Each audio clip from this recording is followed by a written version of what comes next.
It's not hit with a racket. It's not hit with a club. It's hit with a... It is hit with a club. I'm sorry. Let me cut, edit.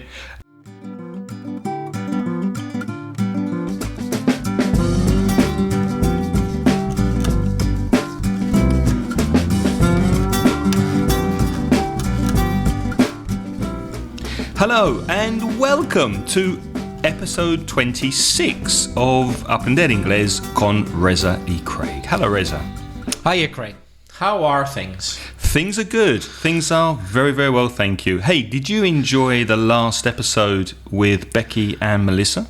Great fun. Wasn't it good? Weren't they lovely girls? Lovely. Brilliant fun. I knew Becky, of course, but I hadn't met Melissa before. Really nice girl. Yeah, she was great. And we also have another special episode coming up soon with your friend and my friend Mel, who's coming down to visit from the north of Spain.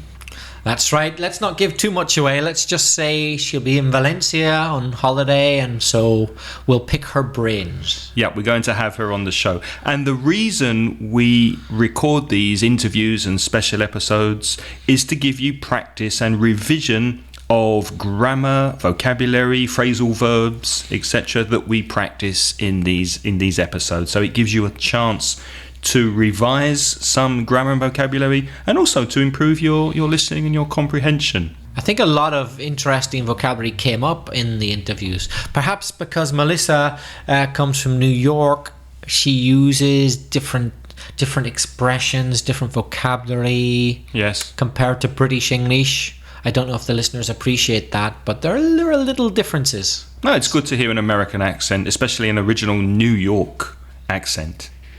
Anyway, we have some feedback, Reza, from one or two people I'd like to mention. Julia from Las Palmas says, I love so much this podcast. The problem there with word order, isn't it? We mentioned that before, didn't we? Something similar. We did, Julia. Oh, it was very much. Yeah. I like very much. Yeah. And I like so much. You put it at the end, don't you? So it should be, I love this podcast so much. Yeah. Okay, or very much. It's funny, and I do grammar falls. What?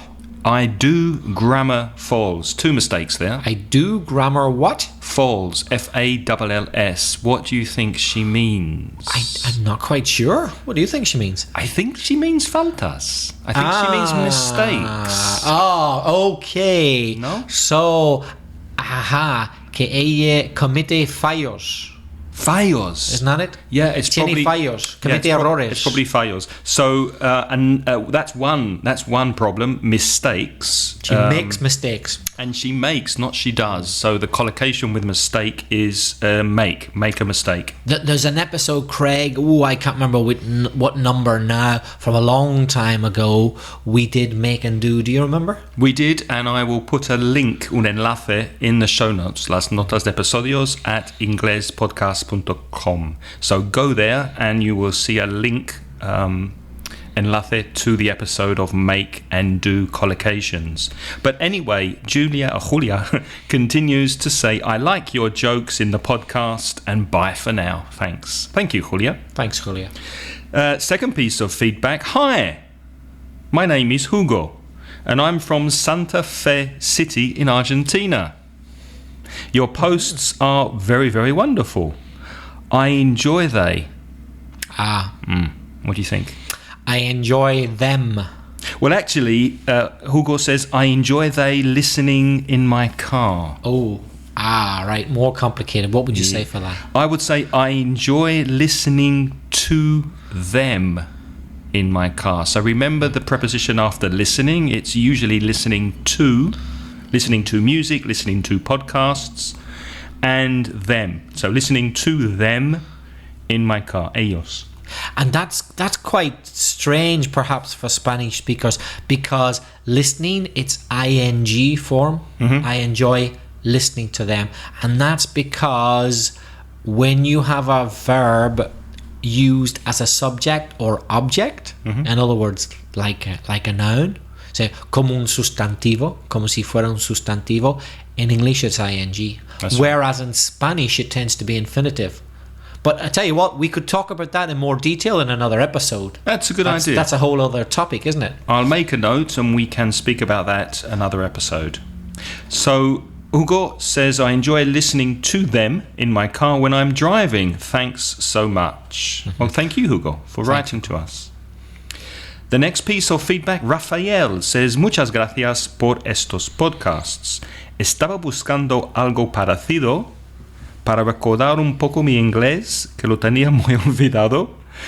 And then he says, hay de esforzarme un poco más porque no estoy habituado al acento americano.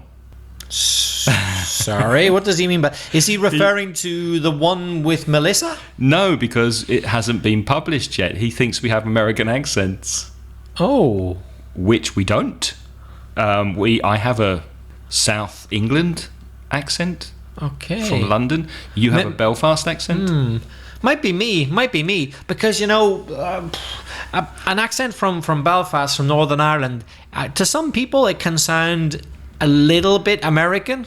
Not American, but I think there are things in common with an American accent. I think you sound pretty American there, cowboy. Yeah, you think so? I think so. Anyway, Rafael continues, bueno, no estoy seguro del origen del acento. Entonces, ya sabes. Pero merece la pena el esfuerzo. Gracias. Thank you, Rafael. And finally, Karina from Argentina.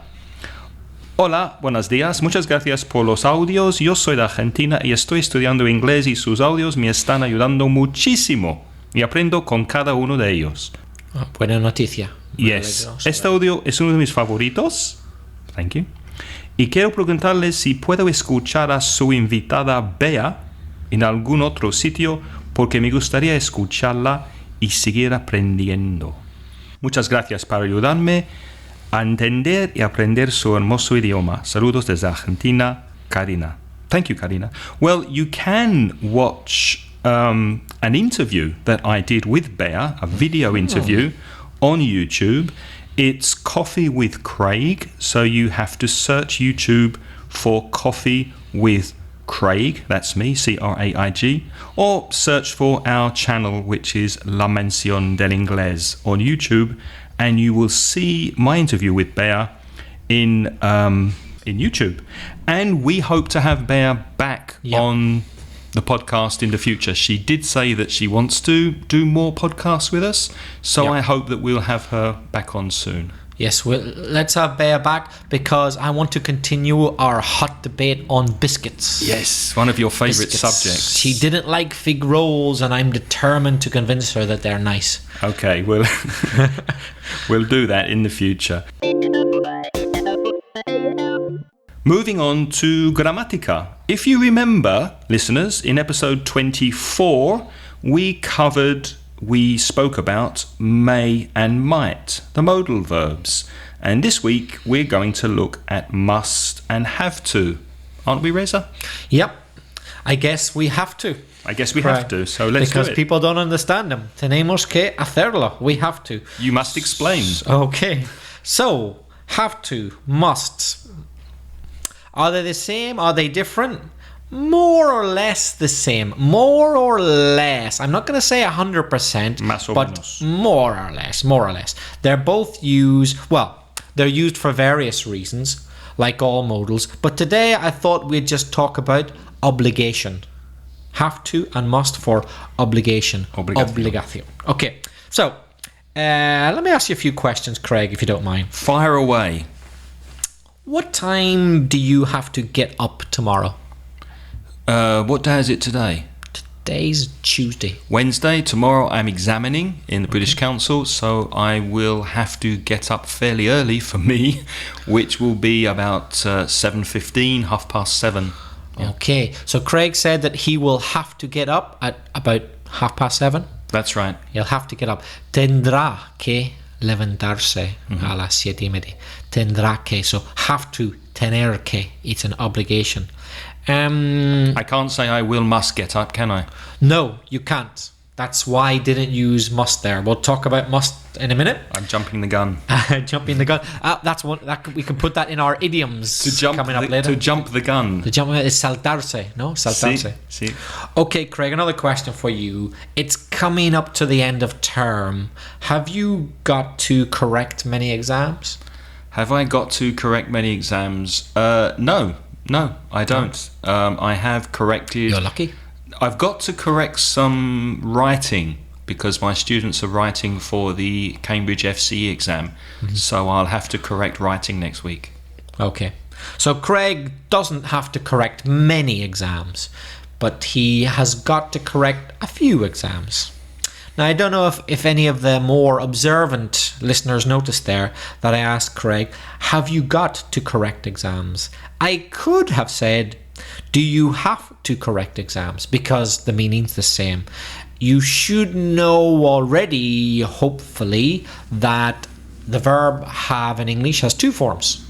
You can you can use the regular form. For example, what time do you have to get up tomorrow? Do you have to get up? So I use the auxiliary to. Or there's the irregular form of have, which is very common as well. Have you got to correct exams? Or even, what time have you got to get up? You can have a version of have with no auxiliary do, but we put have in the place of the auxiliary and we add the word got. So got is the verb? Well, it seems to be the... Really, the verb is have, but got appears to be the verb, yeah. I've got to. That's more British English, isn't it? An American probably wouldn't use that. Maybe not as much, yeah. But I would say more than anything, if you say, have you got to correct exams rather than do you have to, have you got more informal? Yeah. And more in spoken English perhaps than written English. You say Americans wouldn't say God. I think they would. For example, I think it's very American to say I gotta go. Yeah, right. I gotta go. You're right. Which means I have to go or I have got to go. But very often people just shorten it to I gotta go, and they forget about have, which really grammatically isn't correct, but we do it. And the pronunciation wouldn't be got to, it would be gotta. Gotta. I gotta go. I gotta go. Hey man, I gotta go. Yeah. But in British English as well, we'd do it with our own pronunciation.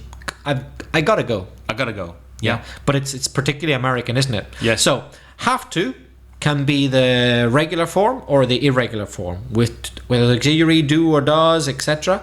or no auxiliary. Here's another question for you, Craig. Craig, must we always mention Mickey Mouse in every episode? I think it's become a tradition, so I think we must. We must there. I could have said, Craig... that sounds very formal. Must we? Must we do that? Must we do this? That sounds quite formal. You could consider it formal, or what about if I changed my intonation a little bit, Craig, and I said, Craig, must we always mention Mickey Mouse in every episode? That sounds very emphatic, more emphatical. Yeah. And maybe I'm sounding a little bit perhaps tired of it, or perhaps a bit annoyed.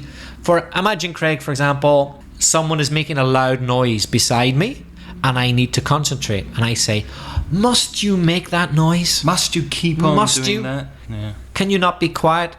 So must and have to are similar for obligation, but must has some special uses when it's better than have to. For example, if something annoys you or you have a wish. For example, if I said to you, I really must stop smoking. It's killing me. I really must stop. I could say I really have to, but it's better to say I really must stop smoking. Realmente tengo que dejar de fumar. That's the internal obligation, isn't it? Yeah, because it's something I really wish I could do. It's quite personal. It's a wish. So must there is better than have to. Although have to is not completely wrong. They're very similar. But for example, have to would be better in this sentence. She's going to live in the UK. So she will have to learn to drive on the left of the road. Right. In the UK, we drive on the left. In Reino Unido, conducimos por la izquierda. So she will have to learn to drive on the left in the UK. Tendrá que aprender conducir por la izquierda. Have to there is better because it's not personal, it's not a wish, it's the law. Everybody has to drive on the left in the UK. So have to is better for things which are more universal. You're obliged to do it because of a law, because it's an imposition on you. Whereas must is better for personal things or something you internalize, as you said, Craig, or something that you really wish would or wouldn't happen. Like, must you make that noise? Obviously I wish you wouldn't. Must you? I want you to stop. So they're very, very similar and they're often interchangeable, but sometimes one is better than the other. Now, we haven't really mentioned the grammar of must. Well, not that much to mention, really. Before you do that, can I add something? In many course books and many teachers, when they teach obligation and use must and have to, they teach it as a very, very strong obligation. The government say you must or you have to pay your taxes, or you must or you have to drive on the left or on the right, as something very serious and very, very big. Right. But I want to emphasize that it really depends on how you feel inside sometimes, because if you're coming here to record the podcast and I know you like tea and I open the fridge and there's no milk, I'm like, oh, Reza's coming, he likes his tea, he likes milk, I must get some milk. So it's not a very serious, very heavy form of obligation, but I feel it's very important, so I'd use must or have to. Do you agree with that? Totally. It's really more to do with the speaker or the writer. Right. If it's very important for you, then you might use have to or must. If it's not so important, you could have used another word like should or for had example. better. Yeah. Okay. Which we'll talk about in another episode, should and had better. So you're going to explain the grammar of must. Yeah, so we already talked about have to. It has the regular form. Do you have to get up early? Or the irregular form, have you got to get up early? Okay, we know that. Now must is a modal verb. We've mentioned that modal verbs are a bit strange. There's no auxiliary ever with must. No, you can't say do must or have must. Just use must in the place of the auxiliary. For example, must you smoke in here? Yeah. Can't you go outside? Tienes que fumar aquí. No puedes salir. Must you smoke? Not do you must? Must you smoke? No auxiliary. And to make it negative, must not, you can put them together, and we usually do when we speak and say mustn't. Mustn't. A contraction. For example, you mustn't eat in here. It's prohibited. You mustn't smoke in bed. It's dangerous. Yes. Say, no hay que fumar en la cama, o tienes prohibido fumar en la cama. Es peligroso. So that's the grammatical structure of must. It's a modal, so no auxiliaries. And also no infinitive with to, which is a common mistake for Spanish speakers. I've heard students say, I must to go and buy bread. I must to get my driving license. I must to renew my passport. There's no to. No. Never after full modal verbs. No, must followed by the base form. That means the verb without to. Whereas have to is followed by to. Now, what about using them in the past? Craig, what's the past of... If you want to talk about obligation, specifically obligation, for example, like you have to do your homework. You must do your homework, says the teacher. Tienes que hacer los deberes, dice el profesor. What's the past of must? Had to. Right. I couldn't fool Craig there, listeners. There is no past form of must. You can't say musted. No, doesn't exist. Doesn't exist. You just have to use the past of have to, which is had. So that brings me right back to the beginning when I said they're more or less the same. I talked about little differences, subtle differences, diferencias sutiles, but there is no past form of must, so there's no other choice but to use had to, so you can see that they're pretty much the same. And there's no future either.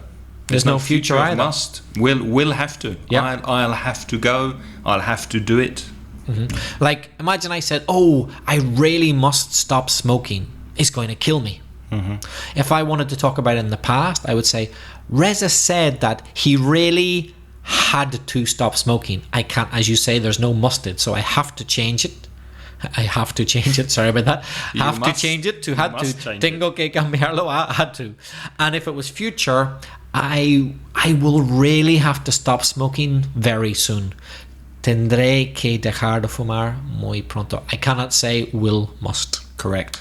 Well, that's really about all I can think of to say for now about have to and must as regards obligation. But listeners, you'll be hearing more about have to and must and should and could and other modals in the future because they have many uses. We've been talking about obligation. Right, and I think you covered it very well. Now, Craig, you really must tell us about some interesting vocabulary. I will do that. So, moving on to Vocabulary Corner, and this week's sport. You may remember, listeners, that in episode 17 we spoke about some sport verbs. For example, play, to play a game or play an opponent, play a team, and to beat someone, beat a record. We spoke about winning a game, win a competition, score, take part in. So go back to episode 17 if you need some revision. But this week I'd like to speak about some general vocabulary. Reza, do you like sport? Are you a sporty person? I must confess I'm not, but I really admire people who are.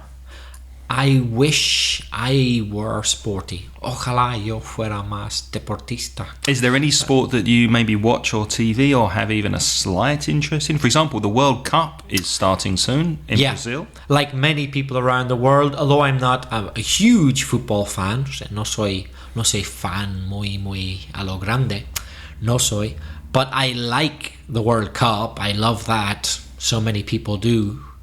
And Spain are playing on Friday. Maybe we can go together and have a beer and watch Spain play. Watch La Roja. I'd like that. Yeah. Okay, that's a date. I'm sorry, Craig, probably you don't agree with me, but I would like Spain to win the World Cup.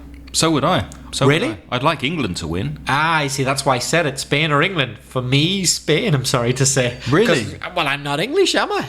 I may be from the UK, but I'm not English. I'd rather have Spain. Okay. See, I thought you wouldn't agree, you see. Well, if it was Ireland, that would be different. So if it's a Spain-England final, Spain. We could be at each other's throats.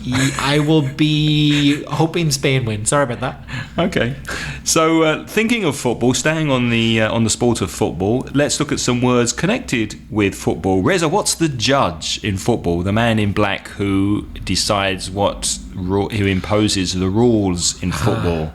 Well, the man or woman could be in charge is the referee. That's right, the referee. But there are two others. The two on the line, the side lines. The linesmen or lineswomen.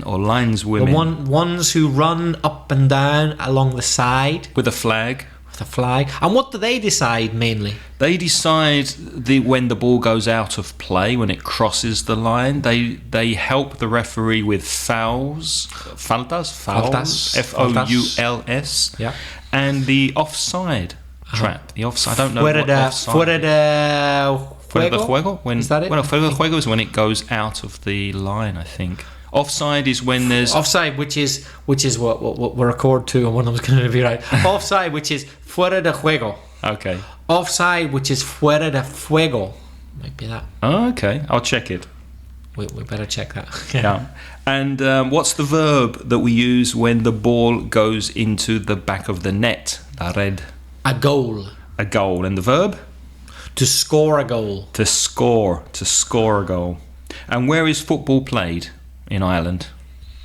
In Ireland or in anywhere, it's played on a football pitch. I thought you might have a different word. Football pitch. Would you say football field? I've heard people say that only if it's not really a proper pitch or not a very good one. You mean not maybe in a stadium? Yeah, to be colloquial, people do say that, but really pitch is a better word, isn't it? I would say pitch. So football pitch is inside a football stadium. When a player fouls another player, then if it's bad, the referee does what? he will give him a card. What colour? Could be yellow or it could be red. First one's yellow, second one's red. So Well, no. Oh, wait, it's not always. Whoa. Hold your horses. Hold your horses. An idiom. Good idiom. Hold your horses. Espérate. Hold your horses. Yes, the first one's yellow and the second one's red. Usually. If he wants to give you one, but you can get a red directly. If it's very bad. Yeah, you can go straight to the red without the yellow. Okay. Yeah. So the correct expression would possibly be to show someone the red card. If you show a player the red card, then you... Oh, there's another expression. To book. B-O-O-K. That's to give them yellow, specifically. To book a player is to give them yellow. Correct. Because the referee writes the name and the number in his book. So he's got a record of who has a card. That's right.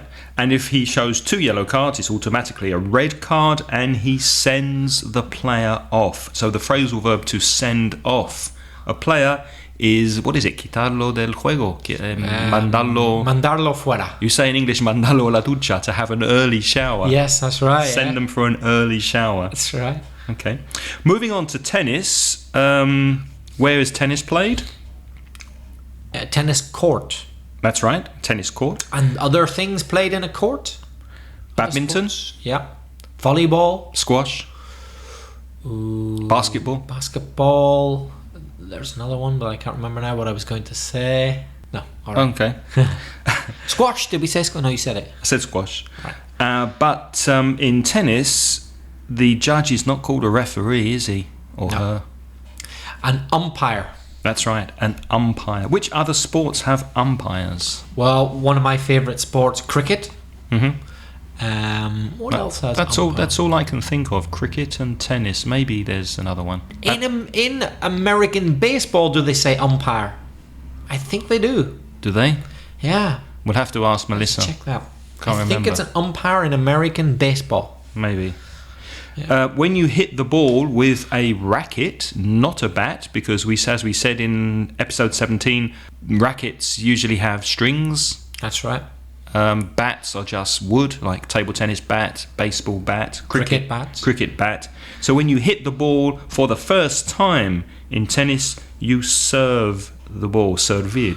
Yeah. You say in English? Or badminton or table tennis. Correct. So to put the ball into play, empezar, you serve the ball. Poner el balón en juego. Put the ball into play. That's a good expression. Finally, another interesting piece of vocabulary for tennis and football. When the score at the end of the game in football is 0, we say in football, nil. Nil. So it's 1-0. N-I-L, nil. 1-0. But in tennis? Love. Correct. Isn't that strange? So 15 love, 30 love. Love is 0 in tennis. L-O-V-E. And in tennis, when they both have what would be 40 points, what do we say for that? 40 points each. Yeah. My mind's gone blank. Isn't it juice? Juice. That's not orange juice. That's D-E-U-C-E, juice. Meaning both have the same score. Yeah. Yeah. And then after juice, you don't go directly to 50. Then you have to get advantage. And then you go to 50 and win. That's right. That's right. After juice. That's why you'll hear them say in English, juice. And then, for example, after that, advantage Nadal. So that means Nadal has gone above juice. And if he gets another point, he wins the game. He wins. He wins the game.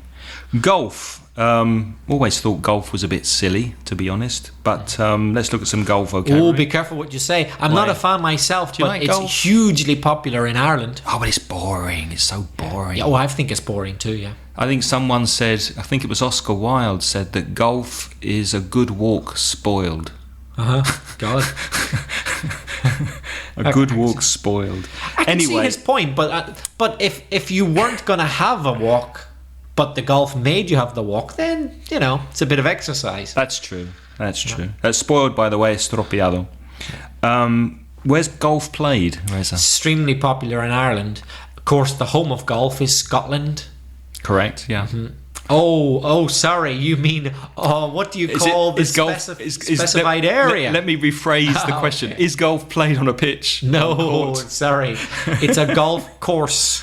A golf course. Yeah. I forgot to mention golf, of course, is extremely popular in the United States as well. That's right. And other countries. The American Open. And in the ball in golf is not hit with a racket. It's not hit with a club. It's hit with a... It is hit with a club. I'm sorry. Let me cut, edit.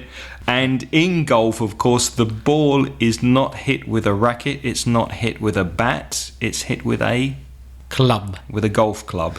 Yes. And you swing the club to hit the ball. Can I say something out of national pride? Orgullo Nacional? You're going to tell me that Ireland's had a golf world champion or something? Well, more than that. I'm from Northern Ireland, specifically. Or you can say Ireland if you like, I don't mind. In Northern Ireland, there are about 1.5 million people. Mm-hmm. At one stage, for a brief period, about 4 or 5 years ago, we had the top 3 golf players in the world, which is just outrageously... Really? I didn't know that. Which is just statistically almost impossible. Do you remember their names? Of course I do. Rory McIlroy, who people will know. Graham McDowell. Mm-hmm. And Darren Clark. Well, I have to say... they were the top 3 seeds, is the expression. Seeds. Semillas. But it doesn't mean that, does it? In tennis and golf, it means your rating. Your rating. At one stage, Northern Ireland had the top 3 seeds in the world. And as I said, golf is very popular in the United States, etc. But we had the top 3 out of 1.5 million people. That seems very improbable. That's considering the population size of Ireland, that's amazing. Yeah. Although I must say that I've never heard of any of them. Well, people who know about golf, they've certainly heard of Rory McIlroy. I'm not a big golf. And probably Graham McDowell. Perhaps not Darren Clark so much. Mm-hmm. No, I'm not a big golf fan. Although boxing is one of my favourite sports. Mm-hmm. So where does boxing happen? A ring. A boxing ring. What else happens in a ring? Ice skating happens in a rink with that's with a K. R-I-N-K, an ice skating rink. Which would be pista. Pista de hielo? Yeah.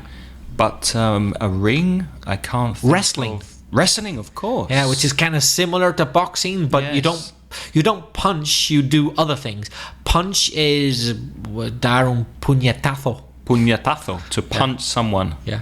You don't punch in wrestling. You grab, hold, coger, agarrar, throw, tirar. Yeah. But you don't punch. You're not allowed to punch in wrestling. And of course, other martial arts like karate, kickboxing, freestyle.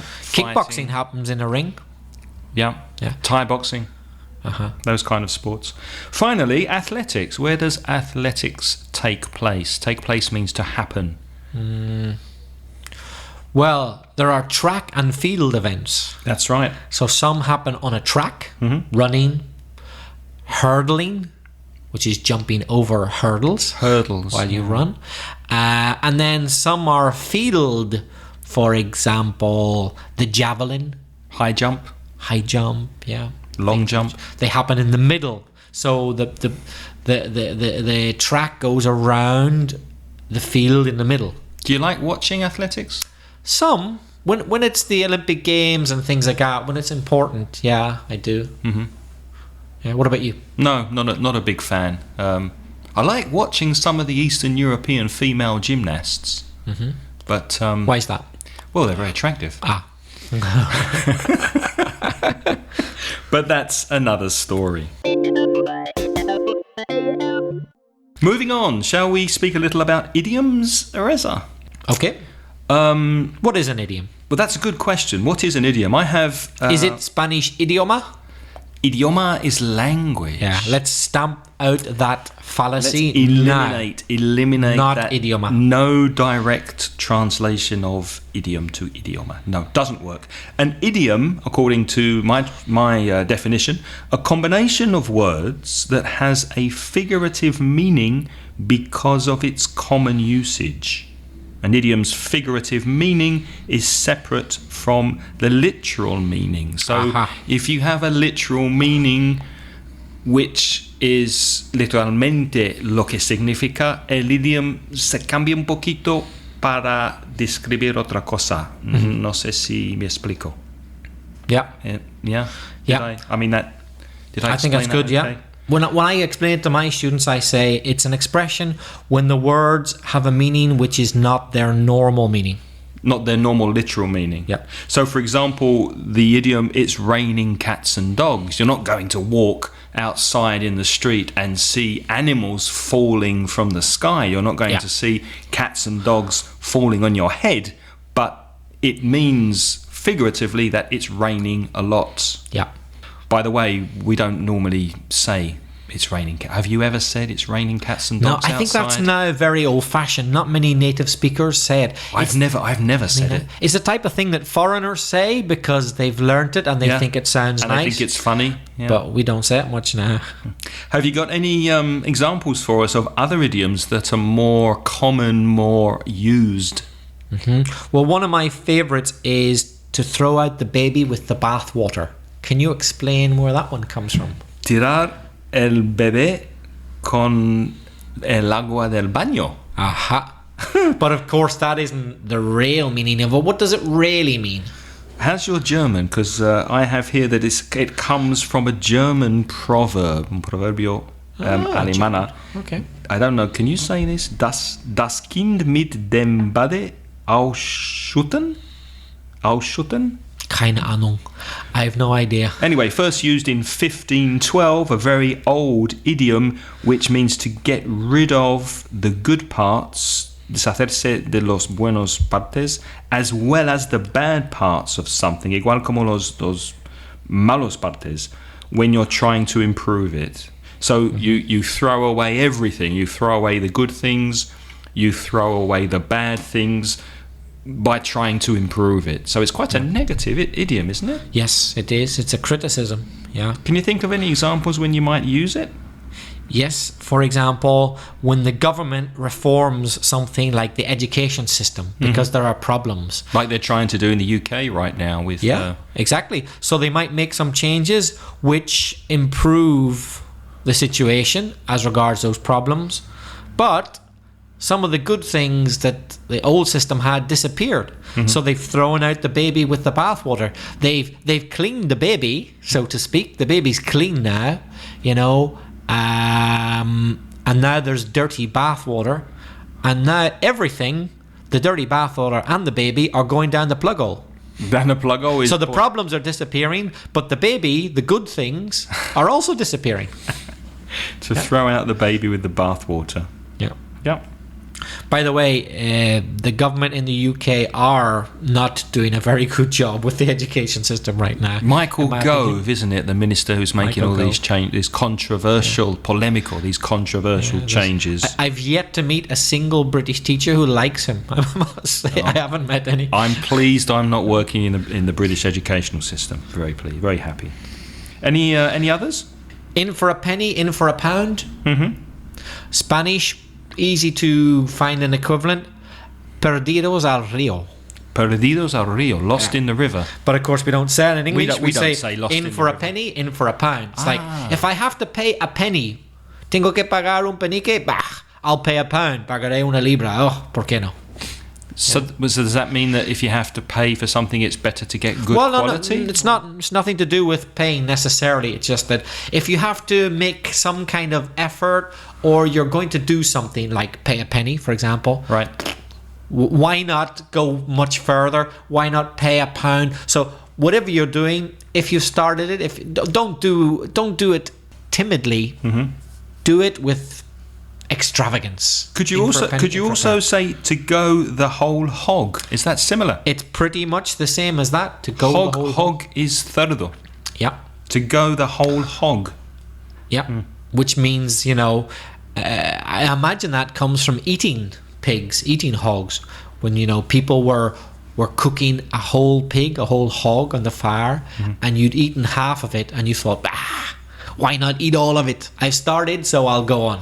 Go the whole hog. So if for example, my computer's getting old now and it's causing me problems. It's 4 or 5 years old, and I think I need a new hard drive, disco duro. So I could buy a new hard drive maybe and put it in the old computer, but I'll just buy a new computer. I'll go the whole hog. In for a penny, in for a pound, and I'll get a completely new computer. Yeah. Yeah.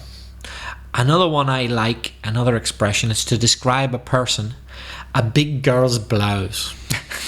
If you were to translate that literally, listeners, but don't. La blusa de una chicona.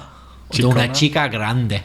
Now, obviously, a person... Chica grande is chicona? No sabía. Chica grande? I think so, yeah. Chicona. Is that chica polite grande. Or is that offensive? No, it's just kind of funny. Oh, okay. Kind of funny, chicona, chica grande. So obviously a person cannot be the blouse, la blusa, de una chica grande. It's to describe a man or a boy. It's not to describe a woman who is soft. Es blando. Blando. He's weak. He's soft. He's being frightened when he shouldn't be. You mean the kind of person who would walk into a pub in Northern Ireland and ask for a non-alcoholic beer? Yes, you'd be called immediately a big girl's blouse. Yeah, big girl's blouse. It would be considered, unmanly. No cosa de hombres. No eres hombre. Si bebes cerveza sin alcohol, no eres hombre. You're a big girl's blouse. Or another one, you're a pansy. A pansy. A pansy is a flower. Yeah, but it means the same as big girl's blouse. It's for a man usually who's acting like a little girl, he's like a flower. He's very pretty, very nice, but he's not much of a man. No. He's a pansy. I think the Spanish is peona. That flower. Interesting. A pansy. Interesting. Going back to your idiom about the hog, go the whole hog. I have an idiom with a pig. A pig with lipstick is still a pig. Lipstick is pintalabios. In Spanish, perhaps you'd say, aunque la mona se vista de seda, mona se queda. So mona is... mona is cute. Cute. Mona se queda. Yeah. So you try to make something more attractive than it is. For example, you buy a really cheap car, a really, really cheap Fiat or an Opel or a really, really cheap car, and you put a fantastic expensive stereo, you put really expensive covers for the seat, you put lights, you paint it a special color, you make it look like a really expensive car, but it's still a cheap car. The engine's still cheap. So a pig with lipstick is still a pig. And I have one more, finally, to be as high as a kite. So kite is una cometa. So if you are as high as a kite, you're stoned. Stoned. Colgado or colgada. Stoned on alcohol, stoned on drugs after drinking all that whiskey. Reza was as high as a kite. For example. Just an example. He's as high, just an example. He's as high as a kite, or she's as high as a kite, completely stoned, or you could say out of it. Fuera de la realidad. Completely out of it. That's all we have time for, unfortunately. We have to go. We have to go. Tenemos que ir. We must go, unfortunately. So please remember to send us an email or a sound file, un mensaje de voz en MP3, if you want to make a comment or if you have a question. Ask us. Send us an email to Craig, Craig, at inglespodcast.com or to Reza at belfast@gmail.com. Y si tenéis 10 segundos, we would really appreciate it if you gave us some stars on iTunes and maybe wrote a short review or your opinion of our podcast. And we'd like to give credit to our music in this podcast. It's by Pitts. The track is called See You Later, and it's licensed by Creative Commons under a by NC license at ccmixter.org. So from Reza and me, thank you for listening, and we'll see you in the next episode. Ciao. Ciao.